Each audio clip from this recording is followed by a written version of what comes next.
Do capítulo 12, amai os vossos inimigos. Pagar o mal com o bem. Ouvistes que foi dito, amarás o teu próximo e odiarás o teu inimigo. Eu, porém, vos digo, amai os vossos inimigos, bendizei aqueles que vos maldizem, fazei bem aos que vos odeiam e orai pelos que vos maltratam e vos perseguem, para que sejais filhos de vosso Pai que está nos céus. Porque faz que o seu sol se levante sobre maus e bons, e a chuva desça sobre justos e injustos. Pois, se amardes os que vos amam, que galardão tereis? Não fazem os publicanos também o mesmo? E se saudardes unicamente os vossos irmãos, que fazeis demais? Não fazem os publicanos também assim? Porque vos digo que, se a vossa justiça não exceder a dos escribas e fariseus, de modo nenhum entrareis no reino dos céus. Mateus capítulo 15, versículos 43 a 47 e 20.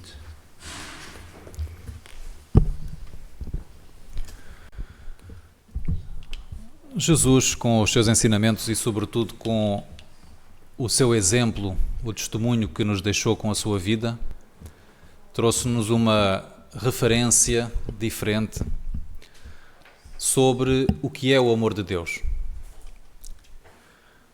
E a sua vida é justamente a expressão desse amor divino. Olhando para a forma como Jesus viveu, para a forma como se relacionou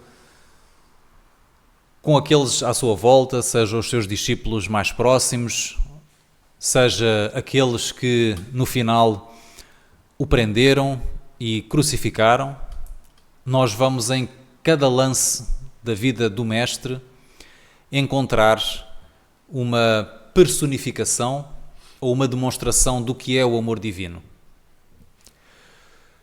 À luz da doutrina espírita, Jesus não é um ser humano qualquer.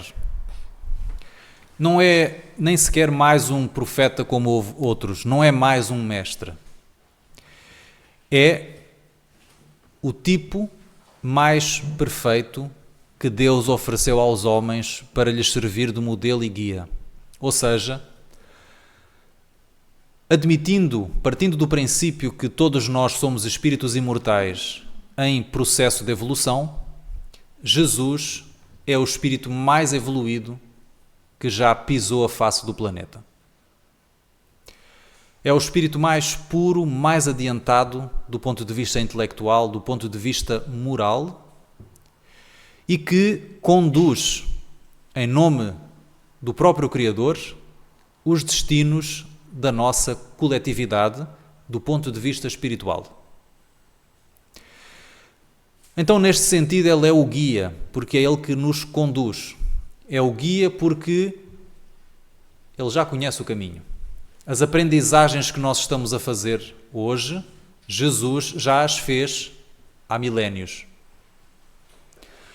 Então, por experiência própria, Jesus já conhece as dificuldades que nós vivemos, já conhece os processos pelos quais nós estamos a passar, já passou por isso tudo, já conhece, já tem essa experiência. Da mesma forma que um professor, um doutorado, conhece muito bem as aprendizagens e os desafios de um aluno da primária ou do ensino básico, porque já passou por isso. E por isso está em condições de conduzir, de guiar.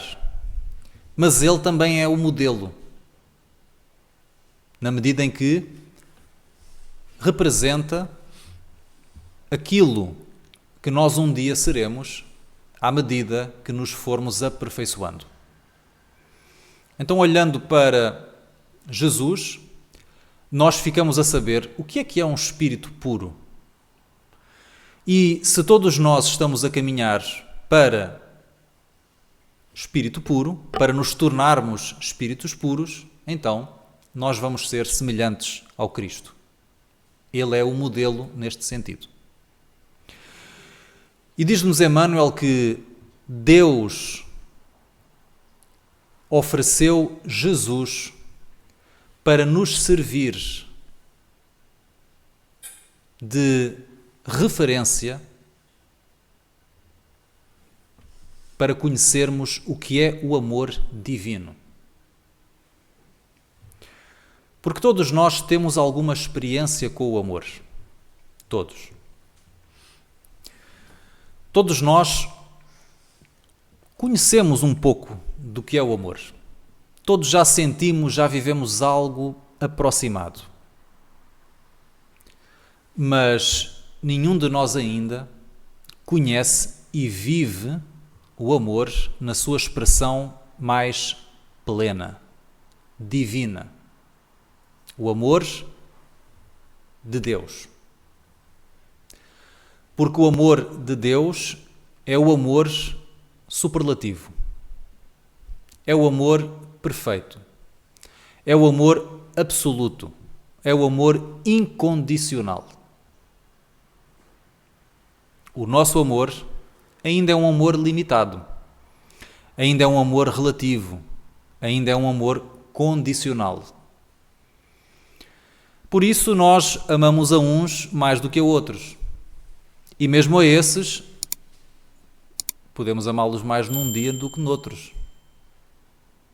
Depende como nós nos sentimos, depende da forma como o outro se comporta.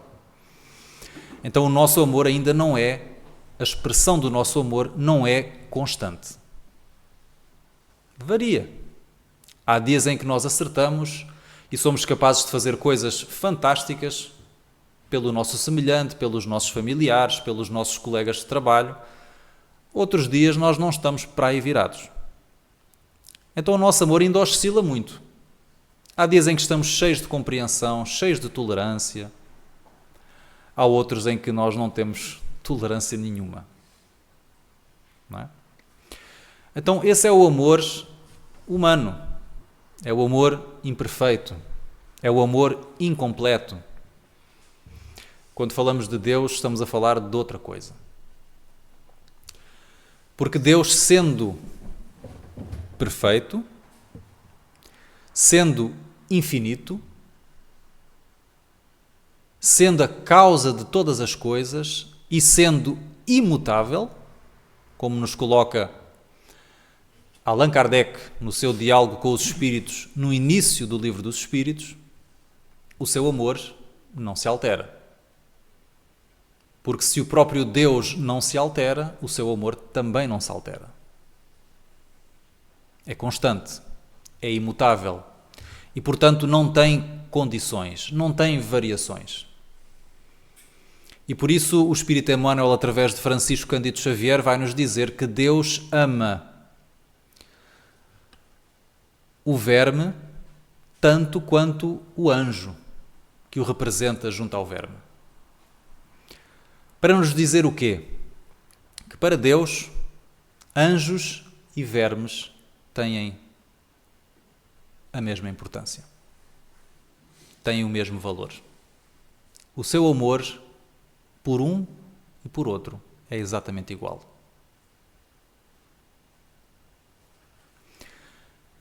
Então, não importa para Deus se nós somos bem comportados ou mal comportados. O seu amor é exatamente o mesmo. Não importa para Deus se nós somos muito inteligentes ou pouco inteligentes. Não importa se somos capazes de fazer muito ou se somos capazes de fazer pouco. Não importa se fazemos o bem ou se fazemos o mal. O seu amor é exatamente o mesmo. Deus ama-nos sempre, de maneira absoluta e infinita. Ponto. Nós não temos o poder de alterar o amor de Deus por nós.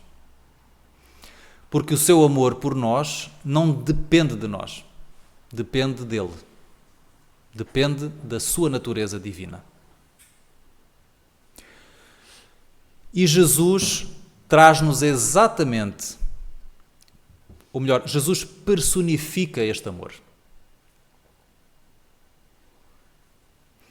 Ensinando-nos que o amor verdadeiro não deve depender se o outro é amigo ou se é inimigo, se é da nossa tribo ou se é de outra tribo, se gosta de nós ou se não gosta de nós, se nos trata bem ou se nos trata mal.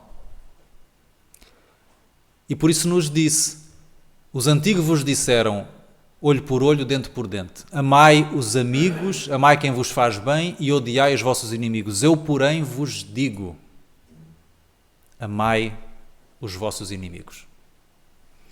Trazendo-nos outra referência. Outra referência. Porque tudo na vida é um processo gradativo, gradual. Então, quando nós, no Antigo Testamento, vemos o olho por olho, dente por dente, era um ensinamento que visava conter a vingança numa coletividade que ainda era muito embrutecida, em que o outro roubava-me uma cabra do meu rebanho e eu, para me vingar, matava-o. Então era desproporcional. E como a natureza não dá saltos, seria inútil procurar ensinar ao povo daquela época: ama o teu inimigo. Não ia caber. Então ensina-se algo intermédio, que é olho por olho, dente por dente. Se te rouba uma cabra, a justiça é recupera a cabra. Não é preciso matar. Se é um olho por esse olho, não é a cabeça, nem dois olhos. Então, para nos trazer um senso de proporção. Mas isso era só um passo na lição. Então Jesus traz-nos o próximo nível, que é: ama o teu inimigo. Porque se amares só o teu amigo, se amares só quem te ama, não fazes nada de especial. Porque isso qualquer um faz. Ou seja, isso é o amor puramente humano, imperfeito, comum. Isso todos fazem. Agora, se quisermos aproximar-nos do Criador, precisamos ir além disso. E ir além disso é aprendermos a amar a todos sem distinção, independentemente daquilo que o outro nos faça. Ora, isto na prática não é assim tão simples, não é? Como é que nós podemos amar alguém que deseja e atua para nos prejudicar? Não podemos colocar-nos também numa posição de ingenuidade e de vulnerabilidade, eventualmente até colocando-nos em risco para com alguém que deseja fazer-nos mal. E Kardec coloca isto de forma muito clara. Nós não podemos, não faz sentido oferecermos a um amigo ou a um inimigo a mesma confiança que oferecemos a um amigo. Então, não podemos levar ao pé da letra, porque a relação com alguém que nos quer bem não pode ser a mesma relação com alguém que nos quer mal. Quer isto dizer que o amor assume diferentes expressões, mas está sempre presente. Então o amor por um amigo vai se expressar de maneira diferente que o amor por um inimigo. E o desafio está em nós compreendermos esta diferença. E independentemente daquilo que nós possamos fazer na prática, o amor por um inimigo começa com desejarmos o bem a essa pessoa. Aprendermos a desejar o bem, por oposição a desejarmos o mal. Porque o natural, no patamar evolutivo em que a maioria de nós nos encontramos, o que é natural, o que é espontâneo, é nós desejarmos o mal ao outro. Ele tem que pagar. Ele tem que sofrer o que me fez sofrer a mim. Isto é o natural. O desafio é nós passarmos a desejar que o outro encontre o bem que precisa. O bem que precisa para ficar mais esclarecido, pensar de maneira mais construtiva, superar eventuais sentimentos de ódio, de ressentimento, de inveja que pode trazer dentro de si mesmo. Desejar que o outro aprenda a construir à sua volta relações mais saudáveis, mais equilibradas. E aprenda a semear o bem que ele quer receber dos outros.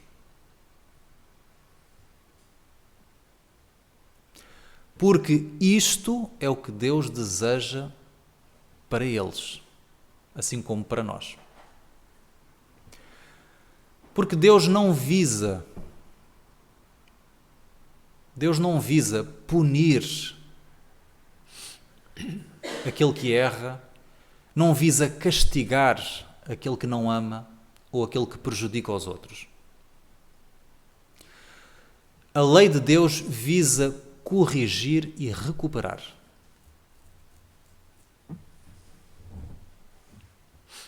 À semelhança de um pai e de uma mãe com os seus filhos quando erram, quando se portam mal, quando fazem coisas às vezes bastante decepcionantes. Mas quando amam, não querem destruir o filho nem vê-lo sofrer. Querem que ele aprenda. E o que fazem tem a intenção de que eles aprendam, de que eles se corrijam. E essas medidas só terão efeito se forem selecionadas e aplicadas com amor. Com amor. Não com a intenção de punir, de ver sofrer, mas com amor, com a intenção de ver o outro recuperar-se. E este é o exercício e é o convite de nós para com os outros. De desejarmos que o outro aprenda a fazer melhor. Aprenda a fazer melhor. E é claro que nem sempre, ou talvez muitas vezes, não estará no nosso controlo, nem no nosso poder ajudar o outro a fazer melhor. Mas se nós não incentivarmos com um comportamento simétrico a violência, a agressividade do outro, nós já estamos a fazer um grande serviço. Porque estamos a conter o ódio, estamos a conter o mal, não lhe dando continuidade.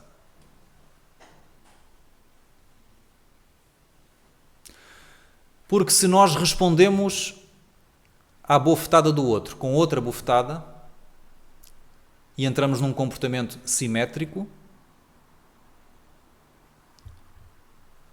o nosso comportamento vai reforçar o comportamento do outro.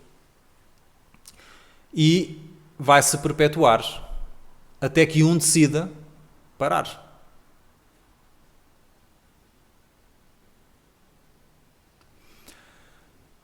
E como disse alguém, se nós seguirmos à risca o olho por olho, dente por dente, ou ficamos cegos ou ficamos desdentados. Porque vai um dente daqui, vai um dente dali, e já agora mais um daqui e outro dacolá. E daqui a pouco não há dentes. Então Jesus oferece-nos uma outra regra, que é se te derem uma bofetada, oferece-lhe outra face. Que é uma forma de dizer, não respondas ao mal com o mal. Para que o mal não tenha continuidade. Não respondas ao mal com o mal.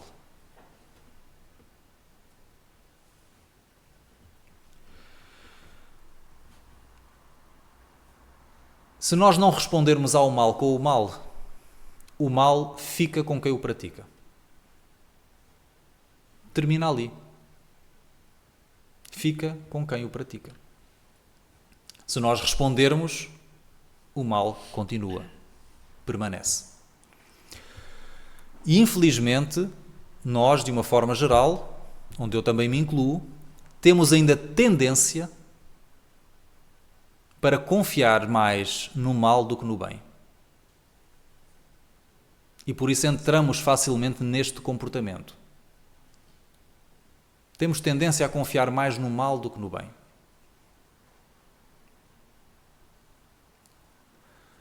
Então acreditamos que é mais eficaz agredir, punir, magoar, vingar. Nós ainda acreditamos que isso é mais eficaz. Até temos uma expressão interessante que é: se não vai a bem, vai a mal. É interessante, não é? É como se o mal é a última cartada, é o joker. Esta não falha. O bem às vezes falha, mas o mal não falha. Só que isso é um equívoco e é a nossa ignorância. Porque quando nós seguimos as armas do mal, por mal aqui entendemos o orgulho, o egoísmo e toda a violência, todas as ações de agressividade, de prejuízo ao outro que daí decorrem, nós no máximo conseguimos ganhos assim a curto prazo. É a curto prazo. Naquele momento o outro até pode fazer o que nós queremos porque se sente intimidado. Mas é só naquele momento. É só naquele momento. Porque assim que virarmos costas, ele continua a ser o que era ou pior. Porque o mal não transforma. O mal não transforma. O mal não renova. O mal não nos muda por dentro. Pode conter-nos por fora, mas não nos muda por dentro. Só o bem nos renova verdadeiramente. Só o bem nos inspira. Evoca em nós o desejo de sermos melhores. De nos transformarmos. E todos nós já tivemos, certamente, a experiência de observarmos alguém que tem um comportamento excepcionalmente generoso, bondoso, de renúncia, de sacrifício pelos outros, e ficamos inspirados. Como se ali encontrássemos assim uma lembrança ou um lembrete daquilo que nós deveríamos ser. E cá dentro pensamos: epá, que extraordinário. Se houvesse mais pessoas assim, fantástico o que este indivíduo fez ou está a fazer ou a vida que levou. Porque algo dentro de nós reconhece isso como verdadeiro. Dificilmente sentimos isso quando observamos um tirano. E a prova é que os tiranos, por muito que tenham conseguido dominar pontualmente, todos eles e os seus regimes caíram. E vão continuar a cair, porque o mal não se sustenta. O mal não tem vida própria. Então, Jesus convida-nos a seguir uma outra referência.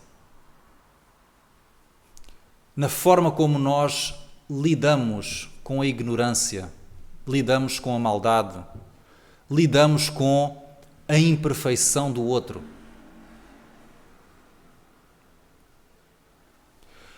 E convida-nos também a olharmos para nós.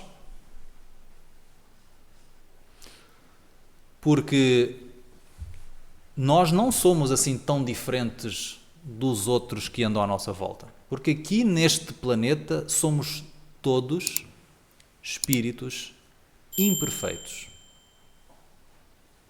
Todos. E se há coisas que nós já não fazemos hoje, provavelmente fizemos-las no passado. E como a cada um é dado segundo as suas obras, segundo as palavras do Cristo, e aquilo que na doutrina espírita se chama lei de causa e efeito, lei da ação e reação, ou seja, aquilo que nós fazemos volta para nós.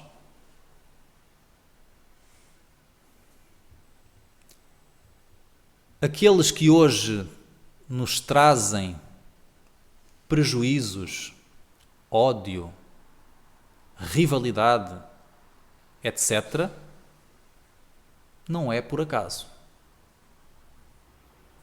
Isso revela alguma coisa sobre nós. Revela alguma coisa sobre nós. Porque todos nós só passamos pelas experiências de que necessitamos. Jesus é a única exceção. Ou é a principal exceção. Porque se trata de um espírito que não fez o seu processo evolutivo na Terra, tê-lo-á feito noutros orbes, noutras eras, e portanto já não está sujeito ao mesmo processo de aprendizagem que nós, e portanto veio na condição de missionário, não veio para aprender, veio para ensinar, sujeitando-se a todas as adversidades da vida aqui. Fora essa exceção, nós, aqui os comuns, estamos aqui para aprender. Estamos em processo de aprendizagem. E por isso passamos pelas experiências de que necessitamos para aprender alguma coisa sobre nós mesmos. Porque nós estamos na Terra para aprendermos principalmente sobre nós mesmos. Ganharmos autoconsciência. E com essa autoconsciência podermos adquirir um maior domínio sobre o nosso próprio processo evolutivo, passando a tomar decisões mais conscientes. Então, se olharmos para os desafios que fazem parte da nossa vida, eles dizem-nos muito sobre o que é que nós ainda precisamos de aprender e desenvolver. Do ponto de vista da nossa forma de pensar, das nossas crenças, da forma como nos posicionamos diante da vida, da nossa atitude, da nossa forma de sentir. Então, os desafios encerram lições. E cada um de nós terá os seus desafios que dizem sobre o que é que para nós hoje é mais importante aprender.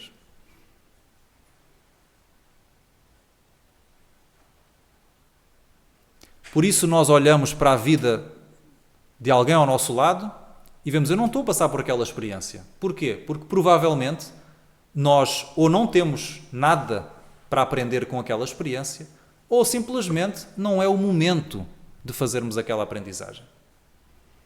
Então o outro vive a experiência dele. Nós vivemos a nossa. Cada um com as aprendizagens que lhes são mais importantes. Porque ao contrário da escola, em que normalmente todos os alunos fazem a mesma ficha, o mesmo teste, aqui não é bem assim. É um processo altamente individualizado, personalizado, cada um passa pelos desafios que lhe são específicos, no momento adequado. Então, se olharmos para as pessoas desafiantes na nossa vida, também aí temos alguma coisa a aprender com elas, na relação com elas. E a doutrina espírita traz-nos aqui duas perspectivas interessantes. Uma é que, em muitos casos, as pessoas complicadas na nossa vida são almas, espíritos com os quais nós trazemos uma relação do passado, de outras existências. Então, houve algum momento em que a relação entre nós se complicou por algo que nós decidimos fazer ou por algo que o outro decidiu fazer.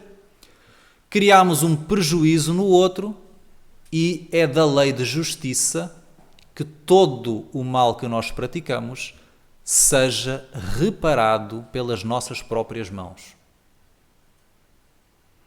Então, aquilo que nós tiramos ao outro, nós vamos ter que devolver. Vamos ter que devolver.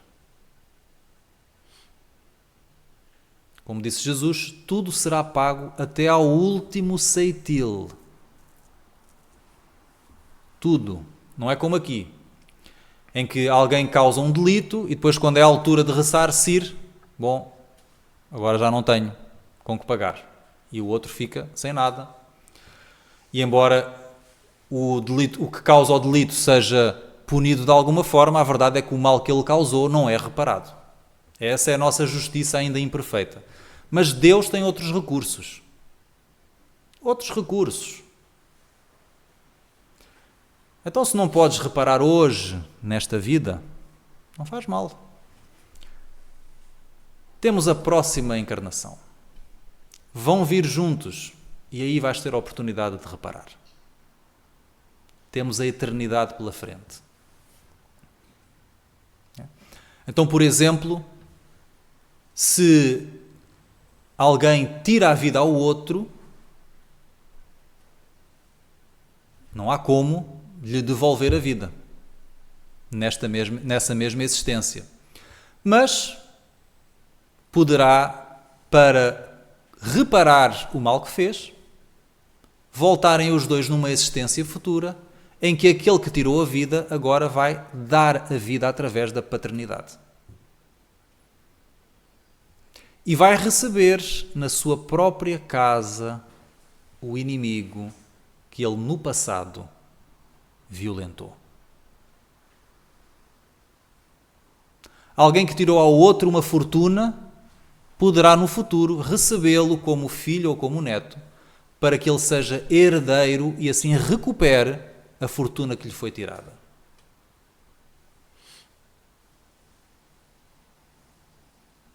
Então, a sabedoria divina dispõe de mecanismos, recursos infinitos para garantir que todo o mal, tudo o que nós façamos na nossa vida que prejudica a harmonia, seja a seu tempo corrigido e reparado. Tudo volta ao lugar certo. Então hoje, quando lidamos com certos adversários, devemos pensar, lembrar-nos que o grande problema que nós estamos a viver não é aquilo que o outro nos está a fazer. É o que é que em nós ainda está a atrair o outro para a nossa vida. Qual é a lição que a vida nos está a trazer ao colocar-nos na presença daquela pessoa difícil? O que é que nós precisamos fazer? O que é que nós precisamos aprender? O que é que nós precisamos mudar?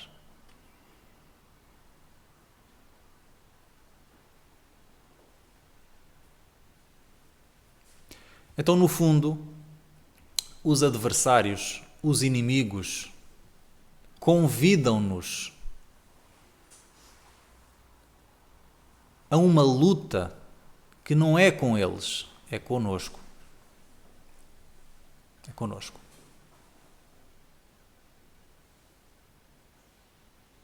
Somos nós que temos que aprender a ser mais compreensivos em relação à ignorância do outro, ao mal do outro, da mesma forma que Deus usa de tolerância para com a nossa ignorância. Somos nós que temos que aprender a perdoar. Somos nós que temos que aprender a perseverar no bem e no amor. Somos nós que temos que aprender a dominar a nossa própria agressividade. Então já todos, certamente, estivemos numa situação em que o outro nos levou a um sentimento de agressividade, não é? Que só nos apetece fazer coisas que são contra a nossa religião. Não é? Eu costumo brincar às vezes e digo assim: a sorte deste indivíduo é que eu sou cristão, porque se eu não fosse, isto ia se complicar muito. Então, esses sentimentos são um sinal de que há algo dentro de nós que precisamos trabalhar. Precisamos observar. Precisamos educar para não entrarmos naquele registro. Ora, isto não quer dizer que o outro vai mudar-se. Poderá até, a pouco e pouco, ir ajustando o seu comportamento, pode ficar na mesma. Não quer dizer que nós fiquemos ingênuos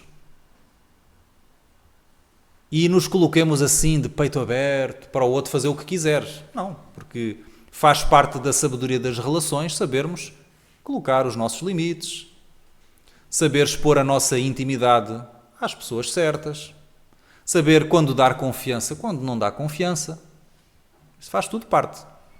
Se nós formos dar de comida a um lobo, não vamos colocar-nos lá à frente dele como se fosse um cachorrinho, não é? Vamos tomar medidas para não sermos mordidos.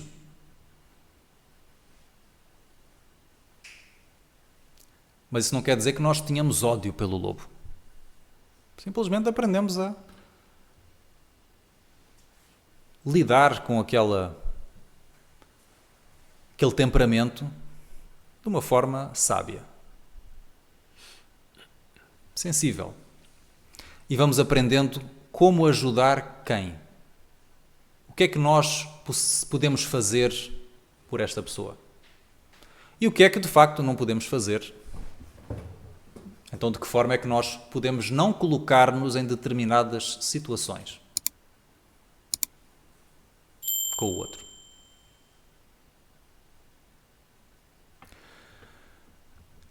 Então, Jesus deixa-nos esta referência para que nós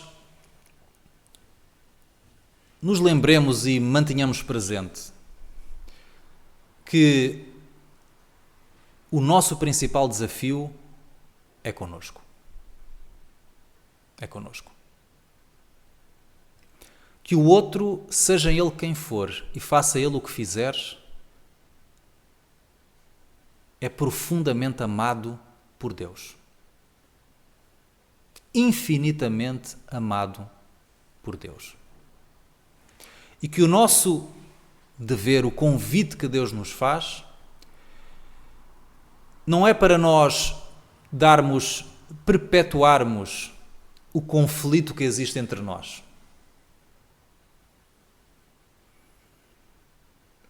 É para nós nos fazermos, dentro do possível, instrumentos do amor que Deus tem por Ele.